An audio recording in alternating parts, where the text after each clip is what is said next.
माँ सरस्वती को नमन करते हुए नमस्कार देश के नौजवानों। तो आप क्लास ले रहे होंगे। अभी कोरोना काल चल रहा है, हम आपको कोरोना काल में कोरोना क्लासेस दे रहे हैं। क्या कर रहे हैं? कोरोना काल में हम आपको कोरोना क्लासें दे रहे हैं। तो कौन सी क्लास चले आपकी? कोरोना क्लासें। और बोले तो कौन सी क्लास है आपकी? जेड केमिस्ट्री है, ठीक है, जेड केमिस्ट्री। तो हम इसकी बात कर रहे हैं। तो जेड केमिस्ट्री में जो पीछे मैंने आपको मोल कॉन्सेप्ट बताया, ठीक है, मोल कॉन्सेप्ट शायद क्लियर हो चुका है, ठीक है, उसमें कोई समस्या नहीं आई होगी आपको। एक जो छोटी सी समस्या ये है कि एक नौजवान था, नीट का था, ठीक है, तो वो इसे बोल रहा है कि सर मैं भी आपकी क्लास से ले रहा हूँ, ठीक है, तो लो कोई दिक्कत नहीं है, क्लास से लो, परंतु कोई दिक्कत नहीं है, शायद वो 12th में है वर्तमान में। तो उस नौजवान से मेरा निवेदन है कि अब भी आप 12th पे ध्यान दो। ये जो क्लास चल रही है, हाँ कोई दिक्कत नहीं है, ये क्लास आपके 11th भाई जेड में सिलेबस क्या होता है कि 11th प्लस 12th का होता है। तो अभी जो क्लास चल रही है, कहने का 11th क्लास चल रही है, ठीक है। हाँ जेड जो 12th की भी अलग से क्लास बन रही है, रिवीजन स्टार्ट हो रहा है, वहाँ से रिवीजन क्लास चल रही है, वहाँ पर आप ले सकते हैं। कोई इच्छुक है विद्यार्थी, शायद वो कोटा का था नौजवान। तो अब आते हैं हमारे बिंदु पे मोल कॉन्सेप्ट के बाद में अगला जो हमारा परमाणु द्रव्यमान। किसकी बात करते हैं? परमाणु द्रव्यमान के बारे में। परमाणु द्रव्यमान। और यदि कोई नौजवान अगर मान लीजिए नया है या मान लीजिए देख रहा है, तो टेलीग्राम पे सिस्टम चला रखा है, टेलीग्राम पे क्विज सिस्टम, जिसमें क्या होता है कि आपको उस क्विज को खोलना पड़ता है और 10 क्वेश्चन होते हैं, वहाँ पे आप अपना टेस्ट मूल्यांकन कर सकते हैं तुरंत। वो सिस्टम भी चल रहा है, ठीक है। यदि आपको टेलीग्राम जुड़ना है तो आप कमेंट कर सकते हैं। तो परमाणु द्रव्यमान की बात करें, जब हमने ये कहने का मतलब आपकी कोर्स स्टार्ट किया था, उस समय मैंने द्रव्यमान की बात की थी। इन पदार्थ वो होता है, उसे कहते हैं जिसका आकार हो, जिसका द्रव्यमान हो, तो पदार्थ कहलाएगा। तो यदि हम परमाणु को भी मानते हैं, क्योंकि यदि अगर परमाणु को सोचें तो मैं से कहूँगी परमाणु ये रहा, तो आप कहेंगे आंखें फाड़ के देखेंगे परमाणु है कहाँ पर। नग्न आंखों से हम परमाणु को नहीं देख सकते। यदि आप किसी को पागल बनाना चाहते हैं तो परमाणु ये रहा, क्योंकि परमाणु का आकार कितना था, त्रिज्या कितनी थी, 10⁻⁻10 थी। तुम नग्न आंखों से नहीं देख सकते हैं। यदि आप जिस स्थान पे बैठे हैं, यहाँ पर आपको दिख रहे हैं पता नहीं कितने परमाणु हैं, पता नहीं कितने परमाणु हैं, परमाणु को नग्न आंखों से हमें नहीं देख सकते। तो इसका मतलब ये थोड़ी है कि नग्न आंखों से नहीं देख सकते तो उसका कोई द्रव्यमान नहीं है।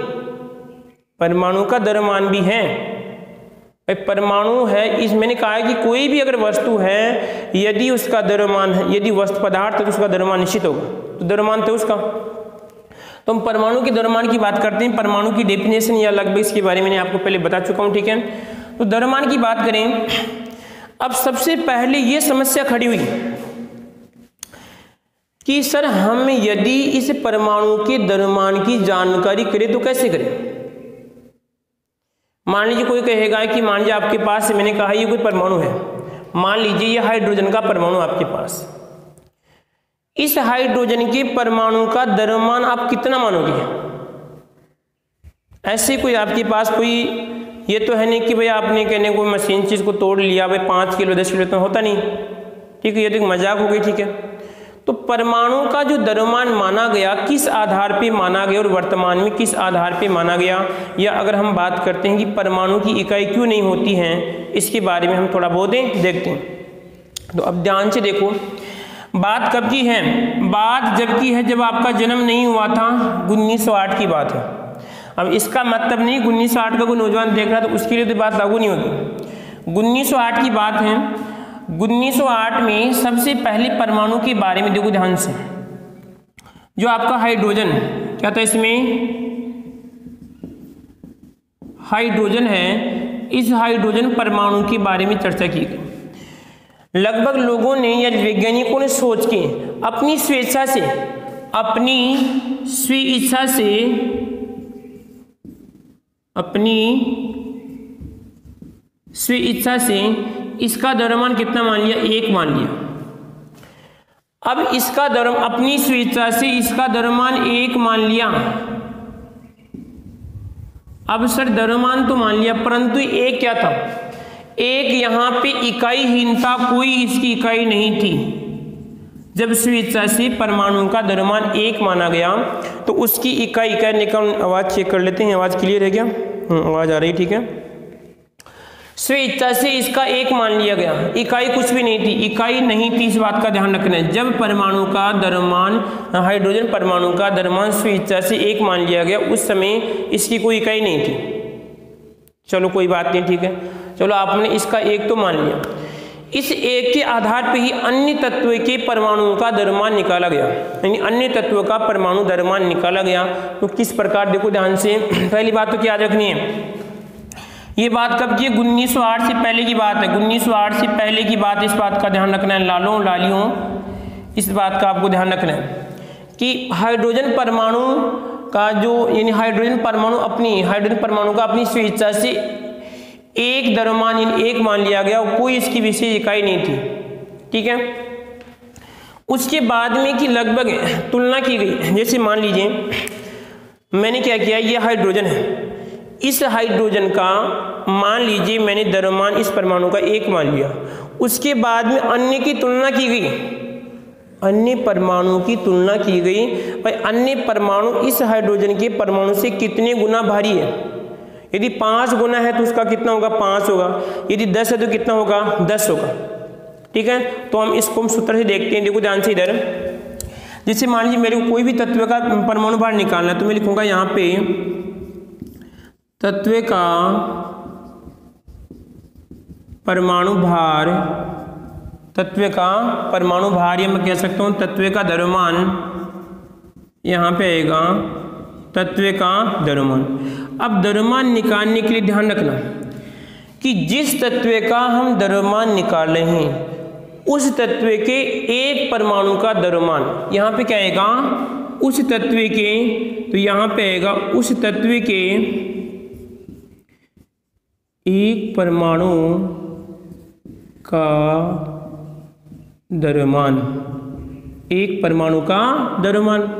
उसके बाद में नीचे आएगा, ध्यान रखना, नीचे आएगा हाइड्रोजन, यहाँ पे क्या आएगा? नीचे आएगा हाइड्रोजन के 1 परमाणु का द्रव्यमान। ये कब की बात है? 1908 से पहले की बात है। इस प्रकार हम तत्व के जो परमाणु का द्रव्यमान निकालते थे। सबसे पहले हाइड्रोजन का निकालिए, कोई दिक्कत नहीं है, हाइड्रोजन के 1 परमाणु का उसको 1 मान लिएगा स्वेच्छा से, कोई विशेष नहीं था भाई, इतना माना जाए या जो भी है, ठीक है। उसके बाद में कि अगर मान लीजिए हमें जिस तत्व का, जैसे मान लीजिए मेरे को ऑक्सीजन का निकालना है, किसका निकालना है? ऑक्सीजन का परमाणु द्रव्यमान निकालना है, तो कितना होगा? तो यहाँ पे ऑक्सीजन का निकालने के लिए ये कह रहा है कि आप यदि ऑक्सीजन का परमाणु द्रव्यमान निकाल लें, तो ऑक्सीजन के 1 परमाणु का द्रव्यमान, ऑक्सीजन के 1 परमाणु, यहाँ पे आएगा ऑक्सीजन के 1 परमाणु का द्रव्यमान। तो सर ऑक्सीजन का 1 परमाणु का द्रव्यमान कितना है? जैसे मान 16, कितना है? 16 है। और हाइड्रोजन की 1 परमाणु कितना है? 1 है। तो आंसर कितना आएगा? सर 16 आएगा। कितना आएगा? 16 आएगा। इसका मतलब क्या हुआ कि जो हमारे पास ऑक्सीजन है, क्या है? ऑक्सीजन है, ऑक्सीजन का द्रव्यमान कितना होगा? हाइड्रोजन के परमाणु से कितनी गुना होगा? 16 गुना होगा। कितने गुना होगा? 16 गुना होगा। समझे बात को ध्यान से। इस गुना का मतलब यही है, मैं आपसे से कहूँ, मान लीजिए 2 व्यक्ति हैं, एक व्यक्ति 30 किलो का है और एक व्यक्ति कितने का है? 90 किलो का है। तो मैं से कहूँ कि बताओ 90 किलो वाला व्यक्ति आपसे कितनी गुना भारी है? तो आप कहेंगे कि सर 90 में उस 30 का भाग देंगे, कितना आएगा? 3 गुना। और कितना आएगा? 3 गुना। इसका मतलब ये हुआ कि आप इससे कितने गुना है? 3 गुना है। 90 किलो की तो उसकी 3 गुना है। तो यही सिस्टम यहाँ पर है। जब हाइड्रोजन के आधार पे तत्व का परमाणु द्रव्यमान निकाला गया, तो सर यदि हम किसी संख्या में 1 का भाग देते वही संख्या आती है। तो इसका मतलब ये हुआ कि ऑक्सीजन के जो परमाणु का द्रव्यमान है वो हाइड्रोजन से कितने गुना है? 16 गुना है। कितने हैं? 16 गुना है। इस बात का हमें ध्यान रखना है। आया कुछ समझ में? ठीक है। परंतु फिर 1908 के बाद में 1908 के बाद में, क्योंकि आपको ही पता है जब कोई चीज़ में संशय होता है, क्योंकि इस बात का कोई मोरल नहीं है, आप भी समझते हो इस बात को, इस बात का कोई मोरल नहीं है। आपको देखो यहाँ पर है, यदि मैं इस 1 का भाग दे रहा हूँ तो यहाँ पे सभी को पता है कि वो तो ऊपर वाली संख्या है, कोई इस बात का मोरल नहीं निकला। तो फिर आगे 1908 में, 1908 के बाद में, 1908 में कह सकते हैं, 1908 में, 1908 से पहले तो किसको आधार मानते थे? हाइड्रोजन के परमाणु को, ठीक है। परंतु 1908 के बाद में किसको माना गया? ऑक्सीजन को आधार माना गया। किसको? ऑक्सीजन के आधार पे। यहाँ पे लिखेंगे ऑक्सीजन के आधार पर। अब देखो कैसे, तो यहाँ पे देखना ध्यान से, वही आएगा सर तत्व का परमाणु, तत्व का परमाणु। एक नौजवान इंग्लिश मीडियम का भी है, मेरे को मालूम चला, ठीक है। यानी कल शायद बोला था वो टेलीग्राम पे कि सर हम इंग्लिश मीडियम से है तो इंग्लिश मीडियम में थोड़ा बताया करो। तो उस नौजवान से मेरा निवेदन है कि हम भ्रमित नहीं करना चाहते आपको पता है कि एक नाव में तैरने से हमारी, कहने का मतलब जो पानी में समंदर पार होता है, 2 नाव में पार नहीं होगा। मैं यदि यहाँ पे साथ साथ में इंग्लिश का भी आपको ढूंढ दूँ, ठीक है, और उसका तो ऐसा नहीं होगा, ना तो उसके चित्र समझ में आएगा ना उसके समझ में आएगा। तो इससे अच्छा है कि यदि इंग्लिश मीडियम का है तो कृपया इंग्लिश मीडियम पे संपर्क करें, ठीक है। कोई बात नहीं है, यदि आप क्वेश्चन पूछते हैं, यदि आपको हिंदी मीडियम बैठता है तो आप पूछ सकते हैं, ठीक है। तो यहाँ पे आएगा तत्व का परमाणु, क्या आएगा इसमें? तत्व का परमाणु, तत्व का परमाणु द्रव्यमान निकालना है। अब तत्व कोई सा भी हो सकता है, जैसे ऑक्सीजन है, नाइट्रोजन है, फ्लोरीन, जो भी, ठीक है। उसका निकालने के लिए यहाँ पे कब की बात है सर? 1908 की बात है। 1908 की बात है, क्या किया गया? जिस तत्व का हम परमाणु द्रव्यमान निकाल लें उस तत्व के एक परमाणु का द्रव्यमान, तो यहाँ पे क्या आएगा? उसके एक परमाणु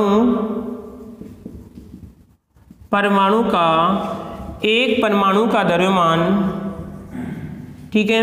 अब देखो नीचे क्या आएगा, ध्यान से देखना। यहाँ पर बात वही है जैसे आपने देखा होगा कि किस्मत बदलती देखी मैंने, तो मैंने भी चंद्रू बनते देखे लोगों को। सुना होगा ना आपने कि आप अभी बहुत चल रहा होगा सिस्टम में कि किस्मत बदलती देखी मैंने, तो मैंने भी लोगों को चंद्रू बनते देखा कि चंद्रू किस प्रकार बनते हैं।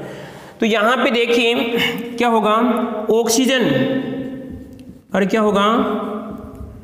ऑक्सीजन के एक परमाणु, ऑक्सीजन के एक परमाणु के 1/16वें भाग का द्रव्यमान, 16वें भाग का द्रव्यमान। अब इसको समझना ध्यान से, इसको समझना ध्यान से कि जिस तत्व का हम परमाणु द्रव्यमान निकाल रहे हैं उस तत्व के एक परमाणु का द्रव्यमान, उसके बाद में ऑक्सीजन की एक परमाणु का द्रव्यमान कितना है कि सर ऐसे मान लो कितना है, 16 है।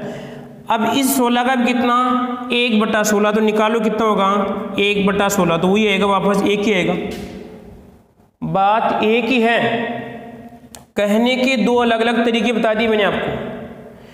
1908 से पहले तो किसके आधार पे? हाइड्रोजन के आधार पे। 1908 में लगभग किसके? ऑक्सीजन के आधार पे। ऑक्सीजन के एक परमाणु, ऑक्सीजन के एक परमाणु का कितना? 1/16 भाग का द्रव्यमान। जितना 1/16 आएगा उसका हम भाग देंगे तो उस तत्व की क्या आएगा? उस परमाणु का द्रव्यमान, यानी उस तत्व का क्या जाएगा? हमारे पास द्रव्यमान आ जाएगा। तो हमें पता है कि मान लीजिए ऐसे यहाँ पे कितना है, यहाँ पे मान लो आप कितना है, लगभग 12, कितना है? 12 है। इन कार्बन की बात कर रहा हूँ। अब ऑक्सीजन का कितना है सर? ऑक्सीजन के एक परमाणु, तो एक परमाणु का 16, उसका भी 1/16, तो कट जाएगा, कितना आएगा? तो इसमें तो ये 12 ही आएगा। अरे कोई दिक्कत यहाँ तो किसी को? इसमें 2 प्रकार से मैंने बता दिए। अब तीसरा तरीका और था कि बाद में फिर और लगभग लगा कि यार हम कुछ और परिवर्तन करते हैं। तो इसमें कार्बन का प्रकृति में ज़्यादा पाया जाना और समस्थानिक के आधार पे फिर अगली पत्ती किसके आधार पे 1961, कब की बात है, 1961 में कार्बन के आधार पे परमाणु द्रव्यमान निकाला गया। ठीक है, तो इसको देखते हैं। ठीक है, तो परिभाषा वही होगी, केवल परिवर्तन यहाँ पे होगा। क्या होगा परिवर्तन, यहाँ पे लिखेंगे तत्व का परमाणु द्रव्यमान बराबर होगा उस तत्व के एक परमाणु, जिस तत्व का जिसका निकालें उसके एक परमाणु, तो यहाँ पे आएगा उसके एक परमाणु का द्रव्यमान और नीचे आएगा ऑक्सीजन। क्या आएगा नीचे, तो ऑक्सीजन क्या आएगा इसमें कार्बन, तो यहाँ पे आएगा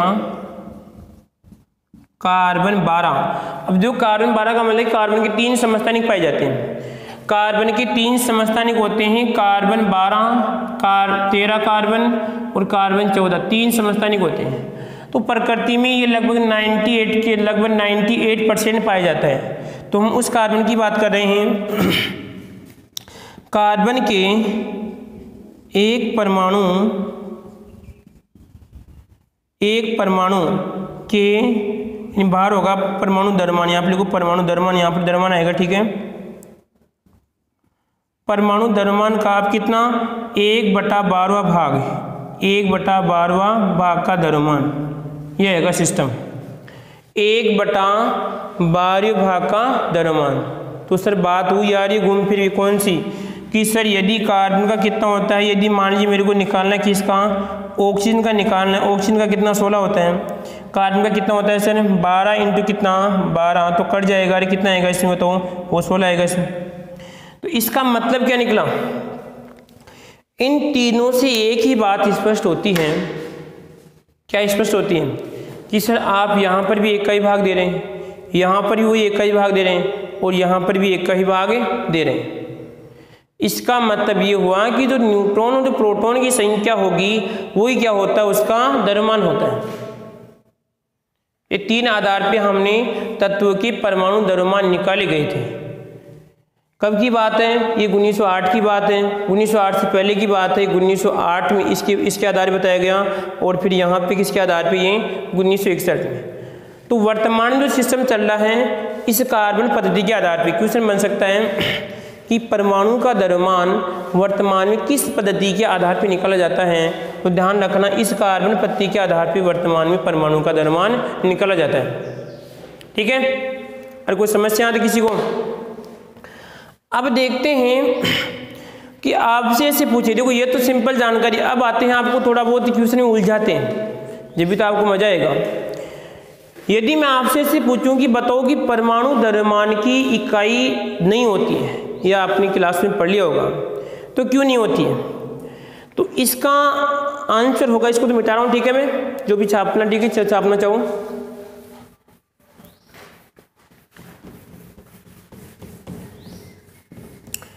क्वेश्चन सुनना ध्यान से, क्वेश्चन सुनना है सभी को ध्यान से,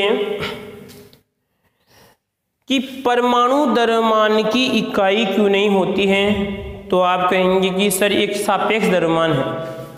क्वेश्चन क्या है हमारा, परमाणु द्रव्यमान की इकाई, तो यहाँ पे आपका आंसर होगा नहीं होती है, नो, जो भी है। ठीक है, अब इसका मैं पूछूं क्यों नहीं होती है, तो आप बताएंगे कि सर कैसा है, ये सापेक्ष होता है, सापेक्ष होता है। इसका मतलब क्या है, सापेक्ष का मतलब क्या है, देखो इस बात को समझना है। ये जानकारी मैं आपको पहले ही बता चुका हूं, परंतु यहाँ पे इसको नए सिरे से बताऊंगा। देखो कैसे है, यदि मान लीजिए यहाँ पे मैं लिखता हूँ घनत्व, इसको समझना पहले ध्यान से। मैं डेंसिटी की बात करता हूँ तो यहाँ पे आएगा इसका मास इन द्रव्यमान, क्या आएगा, इसका द्रव्यमान आएगा। नीचे आएगा सर इसका आयतन, क्या आएगा, इसका आयतन आएगा। अब मान लीजिए मेरे को इसका मात्रक निकालना है, तो मात्रक निकालूंगा तो सर यहाँ पे ऊपर तो क्या हो जाएगा बताओ इसमें, किलोग्राम, ऊपर तो क्या आएगा किलोग्राम और नीचे क्या आएगा इसमें मीटर क्यूब, तो क्या हो जाएगा इसका मात्रक किलोग्राम प्रति मीटर क्यूब आ रहा है, सही है।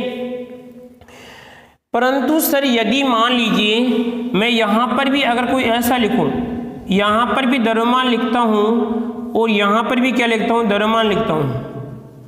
अब यदि मैं आपसे से पूछूं बताओ इसकी इकाई क्या होगी, तो इकाई निकालने के लिए हमारे पास मूल मात्रक होनी चाहिए, तो सर इसका तो यहाँ पे किलोग्राम होगा, इसका भी क्या होगा किलोग्राम होगा। जब ये किलोग्राम ऊपर किस में जाएगा माइनस में, तो यहाँ पे आएगा किलोग्राम और इंटू किलोग्राम माइनस क्या हो जाएगा किलोग्राम, ये किलोग्राम माइनस हो जाएगा। जब यहाँ पे आधार समान तो घाते कट जाएगी तो क्या आएगा इसमें आंसर, कुछ नहीं आएगा, इसमें कोई है ही नहीं इसकी इकाई। जब ऊपर नीचे दोनों भौतिक राशियां समान है तो आपकी कोई इकाई होती नहीं है। तो इस परमाणु में भी ये सिस्टम है कि सर यदि हमने पढ़ा था अभी कि उस तत्व की एक परमाणु, क्या पढ़ा था हमने, उस तत्व के एक परमाणु का द्रव्यमान जिसका हम निकाल लें, और यदि कार्बन है तो कितना आएगा, कार्बन का द्रव्यमान और कितना आएगा 1/12। तो देखो ये सर ये भी द्रव्यमान ही है और ये भी द्रव्यमान ही है, अरे ये तो तुलनात्मक राशि है। यदि मान लीजिए सर यहाँ पर भी मैं जी लिखता हूं तो यहाँ पर भी क्या लिखूंगा जी, तो कट जाएंगे दोनों से, तो फिर मात्रा कहाँ से आएगा इसका। तो इसी कारण क्या होता है, इस द्रव्यमान के परमाणु द्रव्यमान का कोई विशेष मात्रक नहीं होता है। परंतु फिर भी एक समस्या खड़ी हो रही कि सर ये AMU क्या होता है, किसकी बात कर रहे हैं, AMU क्या होता है फिर ये बताओ इसे। चलो कोई बात नहीं, आपने कहा कि सर परमाणु द्रव्यमान की कोई इकाई नहीं होती है, हमने इस बात को मान लिया, परंतु हमारे सामने समस्या है कि भाई क्यों नहीं होती है। तो मैंने बताया कि सापेक्ष किस आधार पे है, केवल तुलना की गई है। यदि ये 100 ग्राम का है और यदि ये कितने का है 1000 ग्राम का है, तो दोनों में भाग देके देखते हैं कि तुलनात्मक आएगा, वैसे कोई इसका मात्रक नहीं होगा। मानने में तो मान सकते हैं, मानने में तो कुछ ही मान लो, मानने में तो कुछ ही मान लो क्या जाता है आपका, ठीक है। ऐसे तो आप रोज ही त्यौहार मनाओ, कौन मना करेगा आपको, ठीक है। तो यहाँ पर भी यही सिस्टम था, परंतु एक समस्या खड़ी हो गई कि सर ये AMU क्या होता है। तो इस AMU की बात करते हैं तो क्या होता है इसमें, एटॉमिक और इसमें आएगा मास और यूनिट, ठीक है। चलो ये तो होता है, चलो आपकी बात है कि सर आपने इंग्लिश में इस बात को बता दिया, परंतु सर आप इसकी इकाई AMU बता रहे हैं और यहाँ पे मना करें, चक्कर क्या है, मैं थोड़ा बहुत समझाओ, आप भी समझो। यदि आप रेगुलर क्लास दे रहे हैं थोड़ा बहुत आप मेरे को समझाओ कि सर अभी तो आपने कहा कि इसकी कोई इकाई नहीं होती है और यहाँ पर क्या बता रहे हो, इसकी इकाई AMU बता रही परमाणु द्रव्यमान की। ये तो एक बहुत बड़ी समस्या हो गई, क्या करें, इसका कोई है समाधान आपके पास, या फिर आपकी तरह हम छोड़ दें। आप भी क्या करते हो कभी कभार, जैसे मान लीजिए कोई समस्या आ जाती है तो कोशिश नहीं करते, जैसे न्यूमेरिकल होता है ना कभी कभार, आप तो अगर मिलने की संभावना होती है तो मिल जाती है, अन्यथा छोड़ देते हो उसे। और ये सिस्टम है ना, तो हमें देखो कोशिश करनी है, इसको समझना है ध्यान से। अब आओ बिंदु, ये तो समझ में आ गया, इसका ध्यान रखना है इकाई नहीं होती है। क्वेश्चन बन सकता है कि परमाणु द्रव्यमान की इकाई, क्योंकि कैसा आपका सापेक्ष द्रव्यमान होता है, तुलनात्मक द्रव्यमान होता है। भौतिक विज्ञान या जो आपकी रसायन विज्ञान में होता है, रसायन विज्ञान में यदि ऊपर और नीचे मूल मात्रक समान होते हैं, कट जाते हैं, उसका कोई मात्रक नहीं होता है, ठीक है। अब आ जाओ बिंदु पे आगे भाई, अब समझते AMU को। AMU क्या है, और अभी हमने पढ़ा कि सर वर्तमान में, आप में से पूछो कि वर्तमान में परमाणु द्रव्यमान की कौन सी पद्धति का उपयोग किया जाता है, तो कार्बन 12 का प्रयोग किया जाता है, इस बात का ध्यान रखना है। तो यदि देखो इधर इसमें क्या किया गया कि जो कार्बन 12 था, इस कार्बन 12 के एक परमाणु, कार्बन 12 के एक परमाणु का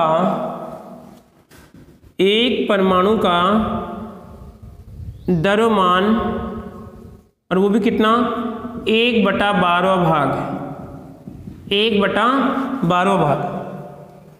वो किसके बराबर मानेगा यहाँ पे, क्योंकि देखो इसमें इसका कारण क्या है, मुख्य कारण भाई, यदि मान लीजिए हमारे पास जैसे 100 किलो है, मैं से कहूँ यहाँ पे देखिए 5 किलो है, और यदि 5 किलो है, 10 किलो, ऐसे करके इसे मान लो कितना हो गया, 100 हो गया,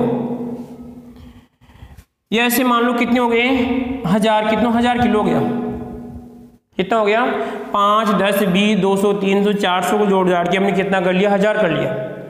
तो मैं यहाँ पे देखो इसमें इस 1000 किलो क्या बोलूँगा बताओ इसमें, या ऐसे मान लो कितने हो गए, 100 हो गए, कितने हो गए, 5, 10 को कितने हो गए, 100 हो गए।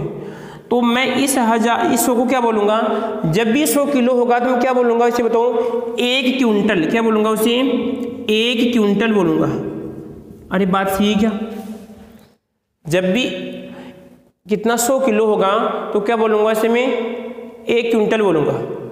इसी प्रकार मान लीजिए यदि 100 मीटर कितने 1000 मीटर होते, कितने, यदि 1000 मीटर होते क्या बोलूँगा उसे, 1 किलोमीटर बोलूँगा। बात सही है ना, ठीक है। तो यहाँ पर भी यही फिक्स किया गया कि जो कार्बन 12 है, इस कार्बन 12 के एक परमाणु का द्रव्यमान किसके बराबर, कितना माना गया, कार्बन 12 के एक परमाणु का द्रव्यमान माना गया 1.66 इंटू 10⁻⁻24 ग्राम, ये माना गया। और इस 24 ग्राम को किसके बराबर मानते हैं, इस 24 ग्राम को मानते 1 AMU के बराबर मानते हैं। वैसे कोई इकाई नहीं है, ये केवल आपका एकीकृत मास है कि एक बहुत बड़ी संख्याओं को हमने एक जगह इकट्ठा कर दिया। बात समझ रहे हो इसमें मतलब क्या है, जैसे मान लीजिए आप किसी कक्षा में बैठे हैं, 50 विद्यार्थी हैं, तो 50 विद्यार्थी हैं और आप जेट की तैयारी कर रहे हैं, जैसे मान लीजिए आप 12th में हैं, तो मैं बोलूँगा कक्षा 12, 50 विद्यार्थियों को सम्मिलित रूप से मैंने क्या बोल दिया, कक्षा 12 बोल दिया, ठीक है। इसी प्रकार कक्षा 12, कक्षा 10, कक्षा 9, कक्षा 8, कक्षा 5 सभी को मैंने क्या बोला, मैंने एक ही स्कूल बोल दिया, क्या बोल दिया, मैंने एक विद्यालय बोल दिया। तो इसी प्रकार यहाँ पर इस 1.66 10⁻⁻24 को हम क्या मानते, एक AMU मानते, एटॉमिक मास यूनिट मानते हैं। समझ गए बात को इसमें, ठीक है। अब देखो आगे, चलो कोई बात नहीं सर, AMU का मतलब तो हमारी बात समझ में आ गया कि वैसे कोई इसकी इकाई नहीं होती, ये तो केवल इस इतने द्रव्यमान को माना गया, क्योंकि हम क्या करेंगे, जब हम प्रत्येक तत्व का द्रव्यमान निकालेंगे तो इस कार्बन के एक परमाणु के 1/12 का भाग देंगे, और हम जानते हैं कि कार्बन परमाणु की 1/12 का मान कितना होता है, 1/12 इसका मान कितना होता है, 1.66 का भाग होता है, इंटू 10 कितना 24 होता है। देखो इधर मान लीजिए हमें हाइड्रोजन का क्या करना है, हमें हाइड्रोजन का द्रव्यमान निकालना है। तो अब मैं क्या करूँगा कि सर हाइड्रोजन के एक परमाणु का द्रव्यमान, अरे वही तो सिस्टम है, तो यहाँ पे आएगा हाइड्रोजन के एक परमाणु का द्रव्यमान, और नीचे कितना आएगा बताओ इसमें, कार्बन इन 12 कार्बन 12 कार्बन के एक परमाणु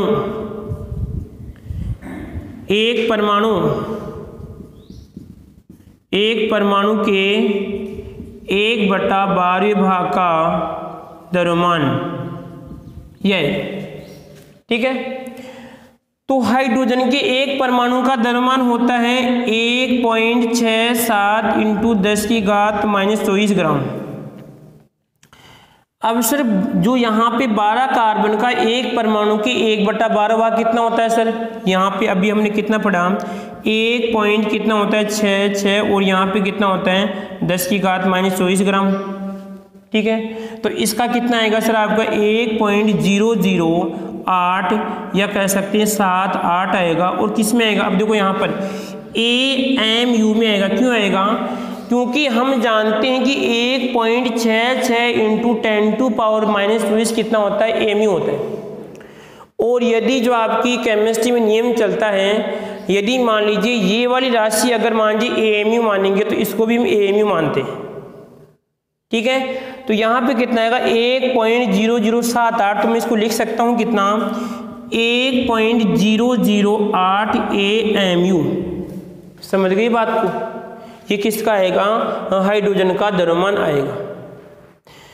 परंतु फिर बाद में इस इतने बड़े नाम को लिखने में भी जोर आया, इतने बड़े नाम को लिखने में जोर आया, और इतने बड़े नाम को लिख दिया क्या, एएमयू बराबर क्या लिख दिया गया, यू।